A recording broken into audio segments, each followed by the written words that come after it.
আসসালামু আলাইকুম রহমতুল্লাহ বরাকাতুহ। আলহামদুলিল্লাহ ওয়াসসালাতু ওয়াসসালামু আলা রাসূলিল্লাহ বাদ। সুপ্রিয় দর্শক শ্রোতা ভাই বোন, রমাদানুল করিম একজন মুমিনের জন্য আমল এবং ইবাদতের ভরা বসন্ত। বছরের অন্য সময়ের আমল এবং ইবাদতের ঘাটতি পুষিয়ে দেওয়ার জন্য রমাদান হলো সবচাইতে মোক্ষম সুযোগ। এই জন্য রমাদানকে সবচাইতে পরিকল্পিতভাবে এবং রুটিন মাফিক যদি আমরা কাটাতে পারি, তাহলে ইনশাআল্লাহ বিইذনিল্লাহ রমাদান আমাদের জন্য অর্থবহ হবে এবং আমাদের সারা বছরের ইবাদতের ঘাটতি পুষিয়ে নিতে সহায়ক হবে। আর সেজন্য আমরা আজ রমাদানের 24টা ঘন্টা কিভাবে কাটাবো সে প্রসঙ্গে একটি রুটিন প্রস্তাব করব ইনশাআল্লাহ বিইذনিল্লাহ। রমাদানের রুটিন প্রসঙ্গে সর্বপ্রথম যে সময় নিয়ে কথা বলবো তা হলো সাহরি খেতে ওঠা বা ভোর রাতের সময়টা।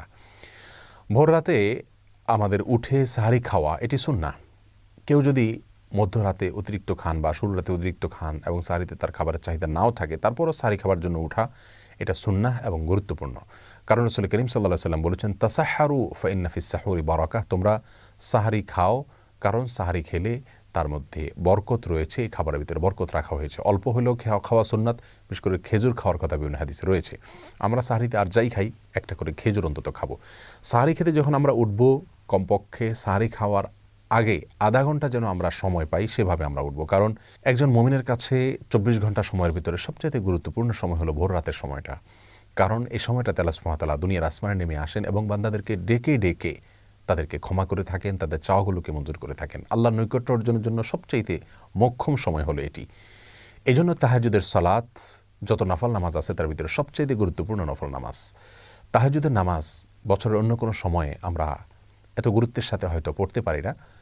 রমাদান মাসে তাহাজ্জুদের নামাজ পড়া আমাদের সকলের জন্য সহজ, কারণ আমরা সাহরি খেতে উঠছি। এই জন্য এই সুযোগটাকে কাজে লাগানো উচিত। 30টা দিনই আমাদের প্রতিদিনই একটা সময় বরাদ্দ থাকা উচিত তাহাজ্জুদ নামাজের জন্য। 2 রাকাত করে তাহাজ্জুদ পড়বো আমরা। বিশেষ কোনো সূরা কেরাত ঠিক করা নাই, যে কোনো সূরা দিয়ে আমরা সাধারণভাবেই পড়বো এবং তাহাজ্জুদের নামাজ পড়ছি, শুধু এটুকু নিয়ে থাকলে চলবে। মনে মনে আমরা 2 রাকাত করে পড়বো, 2 রাকাত, 4 রাকাত, 6 রাকাত, 8 রাকাত, যতটুকু তৌফিক হয় পড়বো। প্রত্যেকটা রাকাত খুব দীর্ঘ করার চেষ্টা করব, দাঁড়িয়ে লম্বা কেরাত পড়ার চেষ্টা করব, আস্তে আস্তে পড়ার চেষ্টা করব এবং খুব বেশি লম্বা কেরাত মুখস্থ না থাকলে একটা সূরাই বারবার পড়তে পারি, কোনো অসুবিধা নেই। এবং রুকুতে যখন যাব তাসবিহ অনেকবার পড়ব, আস্তে আস্তে পড়ব। রুকু থেকে দাঁড়িয়ে আবার দীর্ঘ সময় অপেক্ষা করব, সেজদা এরকম লম্বা করে করব, উঠে বসে আবার অপেক্ষা করব। এভাবে প্রত্যেকটা রোকনকে যত ধীরস্থিরতার সাথে করা যাবে তাহাজ্জুদের মান তত বেশি, যে কোনো সালাতের মান তত বেশি উন্নত হবে। আমাদের আয়েশা রাদিয়াল্লাহু তাআলা আনহা রাসূল আকরাম সাল্লাল্লাহু আলাইহি ওয়াসাল্লাম তাহাজ্জুদ প্রসঙ্গে বলেছেন, লা তাসআল আন হুসনিহিন্না ওয়া তুলিহিন্না, তিনি যে নামাজগুলো পড়তেন রাতে সেগুলোর সৌন্দর্য আর সেগুলোর দৈর্ঘ্য নিয়ে আর বলো না। তার মানে সেগুলো অনেক দীর্ঘ ছিল এবং অনেক সুন্দর ছিল। এজন্য রমাদানের সবচাইতে ইম্পর্টেন্ট সময়টা যেটা আমরা কাজে লাগাতে পারি খুব সহজে, অথচ অনেকে হেলায় আমরা নষ্ট করি, সেটা হলো ভোর রাতে সাহরি খেতে ওঠার কিছুক্ষণ আগে আপনি তাহাজ্জুদ পড়ুন এবং বাসার প্রত্যেকটা সদস্যকে উদ্বুদ্ধ করুন যার যার জায়গা থেকে যেন এই আমলটা করেন। এরপরে তাহাজ্জুদের পরে আমরা সাহরি খেয়ে নেব।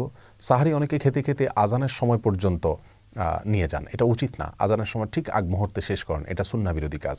সুন্নাহ হলো বুখারীতে আসছে, রাসূল করিম সাল্লাল্লাহু আলাইহি ওয়াসাল্লাম সাহরি খাওয়া শেষ করতেন, এরপরে আজান এবং সাহরির মধ্যবর্তী 50টি আয়াত তেলাওয়াত করা যায় এই পরিমাণ সময় তিনি গ্যাপ রাখতেন। তার মানে এত আগে সাহরি খেয়ে শেষ করতেন।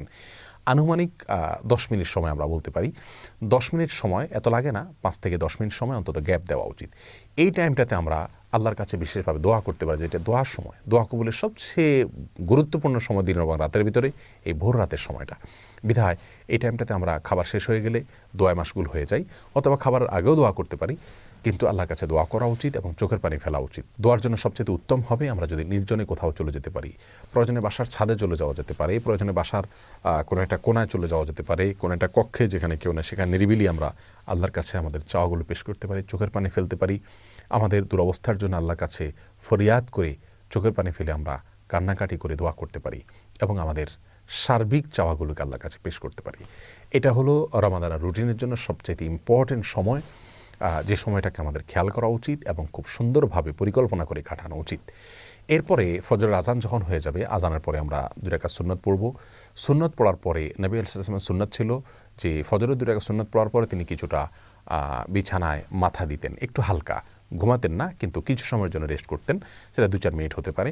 আমরা কিছু সময়ের জন্য হালকা একটু গড়াগড়ি করে বা বিছানায় যদি মাথা দিয়ে, তাহলে সুন্নাহ আদায় হয়ে যাবে। এরপরে উঠে আমরা ফরজ নামাজ পড়ব। ফজরের ফরজ নামাজ পড়ার পর আপন জায়গা যেখানে নামাজ পড়েছি সেখানে বসে থাকবো এবং সম্ভব হলে সূর্য উদয় হওয়া পর্যন্ত অপেক্ষা করব। সূর্য উদয় হওয়া পর্যন্ত এই টাইমটাতে বসে বসে সকাল সন্ধ্যার যে জিকিরগুলো আছে সেগুলো করব।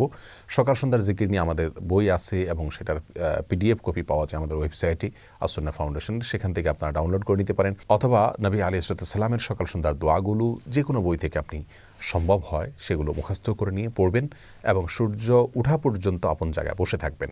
সূর্য ওঠার 10-15-20 মিনিট পরে আপনি 2 রাকাত নামাজ পড়বেন, সেটা সলাতুল ইশরাক। এই নামাজটা আপনি পড়ার কারণে আল্লাহ সুবহানাহু ওয়া তাআলা আপনাকে একটি পূর্ণাঙ্গ উমরার সওয়াব দিবেন। তিরমিজিতে বর্ণিত হয়েছে যে ফজরের পরে আপন জায়গায় বসে থেকে যদি এভাবে জিকির আজকার করা হয় এবং শেষে যদি 2 রাকাত নামাজ পড়া হয় অর্থাৎ ইশরাকের নামাজ, তাহলে এর মাধ্যমে এই সওয়াবটা আমরা পাবো। এটা অনেক রোজাদাররা আমরা মিস করি, আমরা ফজরের পরপর শুয়ে পড়ি। এটা অত্যন্ত ভুল একটি কাজ। আল্লাহ সুবহানাহু ওয়া তাআলা বলেছেন ওয়াসাব্বিহুহু বুকরাতাও ওয়া আসীলা, দিনের শুরুতে এবং শেষে তোমরা আল্লাহর পবিত্রতা বর্ণনা করো। কোরআন কারীমের বিভিন্ন জায়গায় বিষয়ে উৎসাহ দেওয়া হয়েছে। অতএব দিন এবং রাতের আমরা যদি তাহাজ্জুদের সময়টা, ভোর রাতের সময়টার পরে দ্বিতীয় সর্বোচ্চ গুরুত্বপূর্ণ কোনো সময়ের কথা বলি তাহলে সেটা হলো ফজরের পরের সময়টা। অথচ এই সময়টাতে আমরা রমজান মাসে বেশিরভাগ মানুষ শুয়ে যাই, এটা ভুল।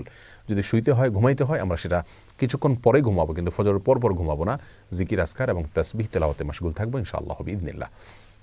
এরপরে যদি আমরা ঘুমাই, রেস্টও করি, সেটা পরিমিত হওয়া উচিত এবং লিমিটেড সময়ের জন্য হওয়া উচিত, মেপে কাজ করা উচিত।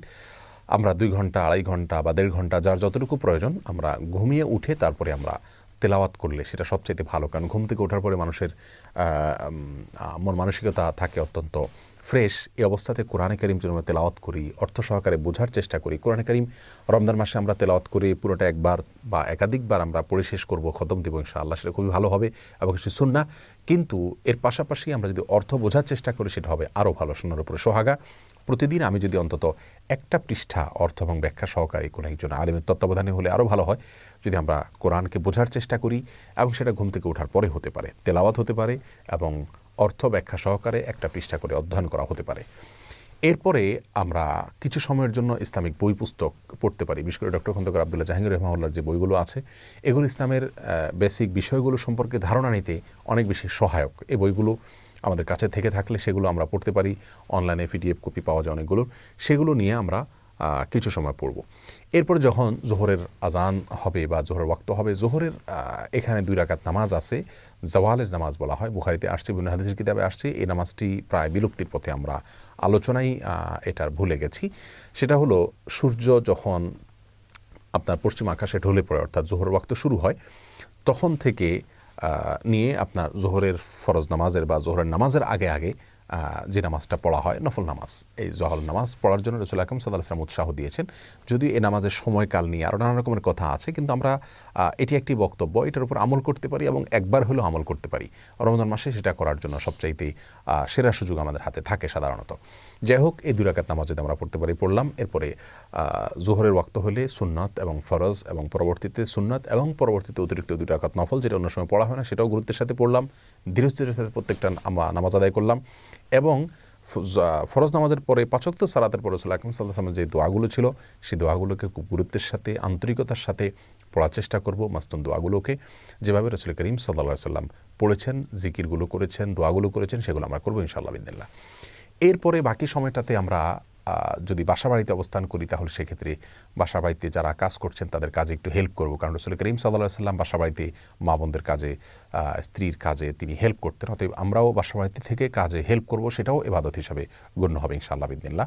সন্তানরা তাদেরকে নিয়ে বসতে পারি, একটা সময় তাদেরকে নিয়ে একটা হাদিস পাঠ করে আমরা শোনাতে পারি, পারস্পরিকভাবে পর্যালোচনা করতে পারি, তাদেরকে নসিহত করতে পারি, তাদের জীবন গড়ার জন্য তাদেরকে আমরা উপদেশ দিতে পারি এবং বিভিন্ন সাহাবীদের ঘটনাগুলো তাদেরকে পড়ে শোনাতে পারি। জোহরের পরের সময়টা আমরা সেভাবে কাটাতে পারি। এরপরে দুপুরে একটু কাইলুলা করা সুন্নাত, সম্ভব হলে কিছু সময়ের জন্য আমরা একটু রেস্ট করলাম। সেটা খুব সংক্ষিপ্ত হতে পারে, কিন্তু শুইলে একটা সুন্নাহ আমার আদায় হয়ে গেল। এরপর শোয়া থেকে উঠে আমরা আবারও তেলাওয়াত অথবা অন্যান্য বই পুস্তক পড়া সেগুলোতে আমরা লেগে যেতে পারি। আসর নামাজের পরে মাগরিব পর্যন্ত এই সময়টা খুবই গুরুত্বপূর্ণ, কারণ দিনের শুরুতে এবং শেষে তাসবিহ পাঠ করতে বলা হয়েছে। সন্ধ্যার যে জিকিরগুলো কোরআন হাদিসে বর্ণিত হয়েছে, দোয়াগুলো বর্ণিত হয়েছে, সেগুলোকে আমরা আসর থেকে মাগরিব এই সময়টাতে আমরা করতে পারি। এমনকি এক জায়গায় বসে না থেকে আমাদের ইফতারের আয়োজন করতে করতেও আমরা এই দোয়াগুলো পড়ে ফেলতে পারি যদি মুখস্থ থাকে। আর মুখস্থ না থাকলে সকাল তো সন্ধ্যার যে দোয়ার বই আছে সেগুলো দেখে দেখে আমরা দোয়াগুলো পড়ে ফেলতে পারি। পুরো মাস আমরা দেখে দেখে পড়লে ইনশাআল্লাহ দোয়াগুলো আমাদের মুখস্থ হয়ে যাবে আজীবনের জন্য। এবং সবাইকে উৎসাহ দেব যাতে করে দোয়াগুলো সবাই পড়েন। আর সন্ধ্যায় অর্থাৎ দিনের শেষে আল্লাহ সুবহানাহু ওয়া তাআলার তাসবিহ বর্ণনা করা, এটা আল্লাহ সুবহানাহু ওয়া তাআলার কাছে খুবই পছন্দনীয়, বিধায় সেটা আমরা করবো ইনশাআল্লাহ বিইذনিল্লাহ। আর আসরের পরে মাসনুন দোয়া, যে নামাজের পরবর্তী দোয়া, সেটা করতে আমরা অবশ্যই ভুলব না। মাগরিবের আজান হয়ে গেলে বা আপনার যখন ইফতারের সময় হবে, ইফতারের সময় হওয়ার সঙ্গে সঙ্গে বিলম্ব না করে ইফতার করব, কারণ ইফতার দ্রুত করা আর সাহরি শেষের দিকে করা এটা সুন্নাহ। এবং নবী আলাইহিস সালাম এটাকে এই জাতির কল্যাণের পূর্ব শর্ত হিসাবে আখ্যায়িত করেছে, বিধায় আমরা সূর্য অস্ত যাওয়ার পর বিলম্ব না করে খুব দ্রুত ইফতার করে ফেলবো ইনশাআল্লাহ বিইذনিল্লাহ। ইফতারিতে অস্বাস্থ্যকর কোনো কিছু খাবো না। খুব বেশি ভাজা পোড়া খাওয়ার অভ্যাস আমাদের দেশে মানুষের, অতিরিক্ত ভাজা পোড়া খাওয়ার ফলে রাতে দাঁড়িয়ে ইবাদত বন্দেগী করা কঠিন হয়ে যায়, তারাবি পড়া কঠিন হয়ে যায়, সুন্দরভাবে কাটানো যায় না। সেজন্য উচিত হবে স্বাস্থ্যসম্মত খাবারগুলো খাওয়া এবং যথাসম্ভব অস্বাস্থ্যকর খাবারগুলোকে পরিহার করা। এবং খেজুর দিয়ে ইফতার করা সুন্নাত, যদি সম্ভব হয় খেজুর দিয়ে ইফতার করব। ইফতারের পরে দোয়া পড়ব যাহাবাজ জামা ওয়াবতাল্লাতিল উরুক ওয়া সাবাতাল আজরু ইনশাআল্লাহ, অর্থাৎ গ্লানি দূর হলো এবং ঘাম শুকিয়ে গেল, ইনশাআল্লাহ আমার বিনিময় আল্লাহর কাছে জমা থাকলো। এ দোয়া আমরা পড়তে পারি। আরও দোয়া রয়েছে। ইফতারের দোয়া পড়লাম, ইফতার করলাম, এরপরে আমরা মাগরিবের নামাজ আদায় করবো ইনশাআল্লাহ। মাগরিবের নামাজের পরের সময়টা আমরা তারাবিতে যে পারা আজকে তেলাওয়াত করব বা যে অংশ তেলাওয়াত করব, সেটার অর্থ ব্যাখ্যা যদি সম্ভব হয় একটু দেখে নিলে ভালো হয়। আর যদি খতম তারাবির সুযোগ না থাকে, তাহলে সেক্ষেত্রে অন্তত এই টাইমটাতে, মাগরিব থেকে এশা, এই টাইমটাতে কোনো অবস্থাতে শোবো না। কারণ আমাদের অনেকের অভ্যাস আছে রমজান মাসে ইফতারের পরে শরীরটা ক্লান্ত হয়, আমরা শুয়ে পড়ি। কারণ রাসূল করিম সাল্লাল্লাহু আলাইহি ওয়াসাল্লাম সম্পর্কে আমাদের আয়েশা বলেছেন, কানান নবী সাল্লাল্লাহু আলাইহি ওয়াসাল্লাম ইয়াকরাহুন নাওমা ক্বাবলা আয়েশা, এশার আগে ঘুমোতে তিনি অপছন্দ করতেন। এজন্য এশার আগে সময়টাতে আমরা ঘুমাবো না। যথাসম্ভব ইবাদত বন্দেগী, সাধারণ কোরআন তেলাওয়াত, তারপরে আপনার ইসলামিক বই পুস্তক পড়া বা ইসলামিক লেকচার শোনা, এগুলোর পেছনে আমরা সময় ব্যয় করব।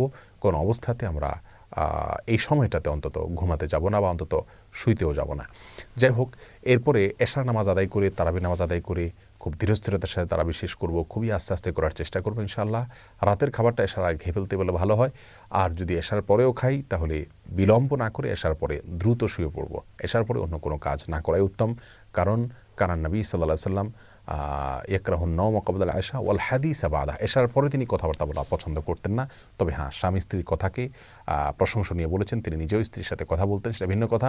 কিন্তু সচরাচর আড্ডা, এগুলো আমরা করতে যাব না। টেলিভিশন অথবা সোশ্যাল মিডিয়াতে স্ক্রল করা, এগুলো থেকে আমরা বেঁচে থাকবো। এশার পরে খুব দ্রুত আমরা শুয়ে পড়ার চেষ্টা করব, তাতে ভোর রাতে আগে আগে উঠা আমাদের জন্য সহজ হবে। পরিকল্পনা করে কোরআনে কারিমের জন্য প্রতিদিন এক পারা করে বা 1.5 পারা করে বা 2 পারা করে, যা যতটুকু তৌফিক কুলায় আমরা বাজেট করব, বরাদ্দ করব, এবং সেই অনুযায়ী আমরা প্রতিদিন ইনশাআল্লাহ বিইذনিল্লাহ কোরআন তেলাওয়াত করে যাব। এবং সময় ফিক্স করে নেব যে কোন টাইমটাতে আমি করব। আমি কি ঘুম থেকে উঠে সকালে করব, নাকি জোহরের পরে করব, নাকি মাগরিবের পরে করব, এই সময়টা আমরা ফিক্স করে নিব ইনশাআল্লাহ বিইذনিল্লাহ। আল্লাহ তাআলা আমাদের সকলকে এই রমাদানে বেশি থেকে বেশি, উত্তম থেকে উত্তমতর ইবাদত করার তৌফিক দান করুন। আর সবচেয়ে গুরুত্বপূর্ণ বিষয় হলো রমাদানে গুনাহ থেকে বেঁচে থাকা, কারো গীবত পরচর্চা যেন না হয়, টেলিভিশনে মোবাইলে হারাম কোনো জিনিস যেন দেখা না হয়, শোনা না হয়, এই বিষয়গুলোর প্রতি খুব বেশি খেয়াল করব। তাকওয়া চর্চাই হলো রমজান সিয়ামের সবচেয়ে বড় উদ্দেশ্য। আল্লাহ তাআলা আমাদের সকলকে সেই উদ্দেশ্য সাধন করার তৌফিক দান করুন। রমজানের প্রত্যেকটা মুহূর্তকে সঠিকভাবে ভালোভাবে কাটানোর তৌফিক নসিব করুন। মা বোনরা যারা কাজকর্ম করবেন, রান্নাবাড়া করবেন, এর ফাঁকে ফাঁকেও তারা তাসবিহ, তাহলিল, জিকির এগুলো চালু রাখবেন। কারণ বিনা উযুতে তাসবিহ তাহলিল করা যায়, দুরূদ পাঠ করা যায়। যে সমস্ত জিকিরগুলো বিশেষ করতে উৎসাহ দেওয়া হয়েছে কোরআন এবং সুন্নাহর নির্যাস, যেগুলো যেমন দুরুদ, ইস্তেগফার, তারপরে দোয়া ইউনুস এবং ইয়াদাল জালাল ওয়াল ইকরাম, এরকম আরও অনেকগুলো দোয়া আছে। সেগুলোকে আমরা চলতে ফিরতে, উঠতে বসতে সবাই করতে থাকবো। আল্লাহ তাআলা আমাদের সবাইকে তৌফিক দান করুন।